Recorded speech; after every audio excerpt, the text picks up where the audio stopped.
ये देश में देश की सेना के नाम पर, ऑपरेशन सिंदूर के नाम पर देश को बांटने का काम कर रहे हैं। क्यों नहीं पकड़ा उन आतंकवादियों को? 4 आतंकवादी थे, क्यों नहीं पकड़ पाए? भाई पहली बात देखो, ये देश के पहले प्रधानमंत्री हैं जो देश में सेना के नाम पर भी हिंदू मुस्लिम खोज के निकालते हैं, ठीक है? जो देश में हर जगह बंटवारा करने के लिए तैयार है, देश को हर कीमत पे बांटने को तैयार है। सिंदूर एक धर्म विशेष का मानक है ना? धर्म विशेष के लोग लगाते हैं, वो अलग बात है। बिहार में मुस्लिम लोग भी सिंदूर यूज करते हैं, सिंदूर बांट रहे हैं। सिंदूर बांटने से भी आइडेंटिफाई करेंगे कि कौन मुसलमान लेगा नहीं, फिर कहेंगे देशद्रोही है ना? जब सिंदूर देने जाएंगे तो मुसलमान सिंदूर लगाता नहीं, फिर कहेंगे देखो मुसलमान इतना बड़ा देशद्रोही है कि सिंदूर को रिजेक्ट कर दिया। इसमें कॉन्स्पिरेसी है, ठीक है? मोदी जी की चाल को समझो। ये देश में देश की सेना के नाम पर, ऑपरेशन सिंदूर के नाम पर देश को बांटने का काम कर रहे हैं। सिंदूर मत पहुंचाओ घर घर रोजगार पहुंचाओ, घर घर कारोबार पहुंचाओ। मोदी जी घर घर शिक्षा पहुंचाओ। मोदी जी सिंदूर पहुंचाने से काम नहीं चलेगा। क्या है अगर सिंदूर पहुंच रहा है तो? बहुत बड़ी दिक्कत है। क्यों पहुंच रहा है? क्या करेंगे सिंदूर का बताओ भाई। तुम्हारे एक मंत्री ने ऑपरेशन सिंदूर को लीड करने वाली, ठीक है, सेना की कर्नल को आतंकवादियों की बहन कहा, उसके घर फांसी का फंदा पहुंचाओ, सिंदूर नहीं पहुंचाना। मध्य प्रदेश के एक मंत्री ने, उप मुख्यमंत्री ने सेना को कहा मोदी जी के चरणों में उसके घर वारंट पहुंचाओ, सिंदूर मत पहुंचाओ। गौ रक्षा दल और हिंदू रक्षा दल के नाम पर जो लोग इस देश में हिंदू मुसलमान का विवाद कर रहे हैं, उन लोगों को जेल पहुंचाओ, सिंदूर मत पहुंचाओ। इस देश में कोई व्यक्ति धर्म के नाम पर अगर कुछ भी प्रताड़ना पहुंचा रहा है तो उसके घर भैया पुलिस का वारंट पहुंचाओ, पुलिस वाले पहुंचाओ, सिंदूर मत पहुंचाओ। सिंदूर करके इस देश को गुमराह करने का काम मत करो। ये देश सिंदूर के अलावा भी बहुत कुछ चाहता है। इस देश को अपनी सेना पे गर्व है, इस देश की सेना हमेशा तत्पर है। लेकिन इस देश में, इस देश का दुर्भाग्य है कि इस देश को ऐसे नेता मिले, ऐसे लीडर मिले तो जो इस देश की सेना का भी राजनीतिकरण मेरे घर घर सिंदूर पहुंचेगा, पाकिस्तान सरकार जिस दिन घर घर शिक्षा पहुंचेगी उस दिन पाकिस्तान भी कांपेगा और देश के नेता भी कांपेंगे झूठ बोलने से। मोदी जी रात दिन टेलीविजन में आकर झूठ बोल रहे हैं। और अगर कभी मेरा मौका लग गया मोदी जी से मिलने का तो बस एक ही सवाल है, इतना झूठ कैसे बोल लेते हो? आंखों में आंखें डाल कर झूठ कैसे बोल लेते हो? वकालत करने वाला वकील भी नहीं बोल पाता इतना झूठ। क्या कह रहे हैं? ऐसा है, इतना दुष्प्रचार अच्छा नहीं है। इन्होंने बहुत कुछ दुष्प्रचार किया है, वो अच्छा नहीं। कुछ स्पष्टीकरण भी तो होना चाहिए। उसका कुछ भेद प्रधानमंत्री कह रहे हैं कि ऑपरेशन सिंदूर अभी देश में चल रहा है, जिसकी वजह से सिर्फ सिंदूर बताया जा रहा है। मैं ये पूछना चाहता हूँ, पुंछ में गोलीबारी क्यों हुई? ऑपरेशन सिंदूर चल रहा था, पुंछ में लोग क्यों मारे गए? हमारे 28 लोग पहलगाम में क्यों मारे गए? जिन लोगों ने मारा उन लोगों का स्केच रेडी होने के अलावा उन लोगों की लाशें देखने को नसीब क्यों नहीं हुई?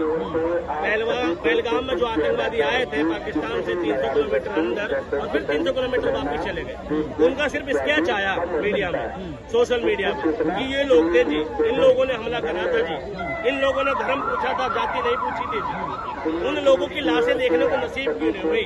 ऑपरेशन सिंदूर के बाद ऑपरेशन सिंदूर हुआ, पाकिस्तान के अड्डे तबाह हो गए, पाकिस्तान में फलाना आतंकवादी मर गया, ढिमकाना मर गया। मैं पूछ रहा हूँ, जिसने आके यहाँ तांडव मचाया वो आतंकवादी क्यों नहीं मरा? और उस आतंकवादी को जिसने सपोर्ट किया इंडिया में, उनके यहाँ कार्रवाई क्यों नहीं हुई? वो लोग अभी तक जेल में क्यों नहीं है? और वो लोग आए कहाँ से? बिना सरकार के संरक्षण के, बिना प्रशासन के संरक्षण के मैं नहीं मान सकता देश में कोई इतनी बड़ी गतिविधि को अंजाम दे सकता। और वो सरकार का संरक्षण चाहे केंद्र का हो चाहे भैया जम्मू कश्मीर की सरकार का हो, किसी का तो संरक्षण था। भाजपा के नेता अगर घर घर आएंगे आपके घर सिंदूर लेकर, क्या कहेंगे? मैं भाजपा के नेताओं का मोहताज नहीं हूँ अपनी देशभक्ति दिखाने के लिए, पहली बात। और भाजपा के नेताओं का आना मेरे यहाँ बैन है जी, मेरे यहाँ भैया देशभक्ति। जिस दिन इस देश में तुम देश के निवासी बनकर आओ, तिरंगा लेकर आओ, मैं तुम्हारे साथ तिरंगे के साथ चलने को तैयार। लेकिन इस देश में तुम भैया बांटने का काम करोगे सिंदूर के नाम पर, कभी भगवा झंडे के नाम पर, कभी रामचरितमानस के नाम पर, तो मैं तुम्हारे साथ नहीं। वो सिंदूर लेकर आएंगे तो आप अंदर नहीं आने देंगे? भाई मैं भाजपा के नेता को अंदर आने नहीं दूंगा, बिल्कुल। भाई सिंदूर लेकर कोई आर्मी का जवान आएगा उसका वेलकम है, बिल्कुल नहीं। भाजपा के नेता है कौन? इस देश में सड़कों पर सेक्स का प्रचार करने वाले नेता भाजपा के नेता हैं? कौन था वो जी मध्य प्रदेश का? याद है बाल मुकुंद आचार्य, पता है आपको, जिसको तिरंगे का सम्मान करना नहीं आता? ये लोग हमें सिखाएंगे देशभक्ति क्या होती है। उस संघ से आते हैं जो 52 साल तक तिरंगा नहीं बनाता अपने कार्यालय पे, जो तिरंगे को जला देता है, उससे सीखेंगे हम देशभक्ति क्या है। भैया हमारी देशभक्ति नरेंद्र मोदी की भक्ति से बहुत बड़ी है, क्योंकि हमारे लिए नरेंद्र मोदी देश नहीं है, देश नरेंद्र मोदी से बहुत बड़ा। जिसके लिए मोदी देश है वो सिंदूर का वेलकम करे। बहुत सालों बाद कोई ऐसा नेता आया है, बहुत सालों, यही तो सच है, बहुत सालों बाद कोई ऐसा नेता आया है जो दबा के छोड़ देता। बहुत सालों बाद कोई ऐसा नेता आया है जो सेना का राजनीतिकरण कर देता है। बहुत साल बाद कोई ऐसा नेता आया है जो हर मुद्दे पर अपने वोट की राजनीति को सीधा करता है। बहुत साल बाद कोई ऐसा नेता आया है जिसके साथ खुले हाथ दे रहा है, जो सेना को खुले हाथ दे रहा है। बहुत साल बाद कोई ऐसा नेता आया है जिसके साथ जनता खड़ी थी, जिसके साथ सेना खड़ी थी, जिसके साथ देश की मीडिया खड़ी थी, जिसके साथ देश की आर्मी खड़ी थी। इसके बावजूद सीज फायर हो गया और उसने सेना को रोक दिया युद्ध लड़ने से। बहुत साल बाद ऐसा नेता आया। भाई साहब फ्री हाथ दे दिया गया है। जो सेना को फ्री हाथ देता है बहुत साल बाद। 44 जवान जब शहीद होते हैं ना, तब हमें एहसास होता है कि सेना को फ्रीडम मिली। ठीक है, जब पहलगाम के हमले के 14 दिन 15 दिन बीत जाते हैं, फिर ऑपरेशन सिंदूर होता है, तब हमें पता चलता है कि सेना को फ्री हाथ मिले। 9/11 का हमला हुआ था, तब क्या हुआ था? 9/11 का हमला हुआ था मुंबई में, तब क्या हुआ था? क्या हुआ था? मंत्री का इस्तीफा हुआ था। वहाँ के मंत्री ने इस्तीफा दिया था जिम्मेदारी मानते हुए। हमें बताओ पहलगाम के हमले के बाद किसने इस्तीफा दे दिया? बताओ मुझे। रक्षा मंत्री ने इस्तीफा दिया था महाराष्ट्र के।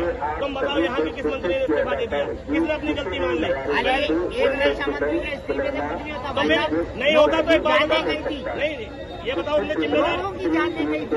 ये भी जानने गए पहलगाम में जानने गए थे उस लोगों की।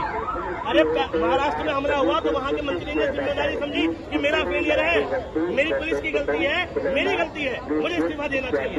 यहाँ पे किसने माफी मांग ली, किसने इस्तीफा दे दिया? बताओ मुझे। जानने गए कई लोगों की पहलगाम में जानने गए, बताओ मुझे, इस्तीफा दे दिया। आपको सिर्फ इस्तीफा चाहिए, जवाबी कार्रवाई नहीं चाहिए। मतलब मुंबई का हमला हुआ तो जवाबी कार्रवाई नहीं होती क्या? कहाँ अजमल जवाबी आमिर कार्रवाई? कौन पकड़ा गया था आतंकवादी हमले में? अजमल आमिर के साथ पकड़ा गया था, नहीं पकड़ा गया था?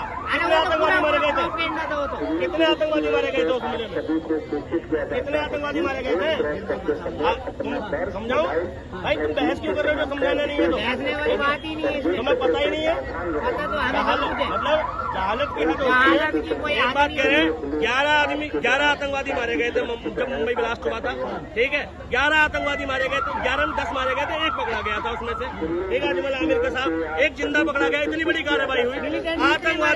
आतंकवादी मारने के बाद में आतंकवादी ने जब हमला किया तो तुरंत के तुरंत कार्रवाई हुई, उन्हें भागने नहीं दिया वापिस। और यहाँ पहलगाम में 300 किलोमीटर अंदर आए, हमारे देश के 28 लोगों को मारा और वापिस भी चले गए। क्यों नहीं पकड़ा उन आतंकवादियों को? 4 आतंकवादी थे, क्यों नहीं पकड़ पाए? बताओ मुझे भाई। मुंबई में तो पकड़ लिया ना,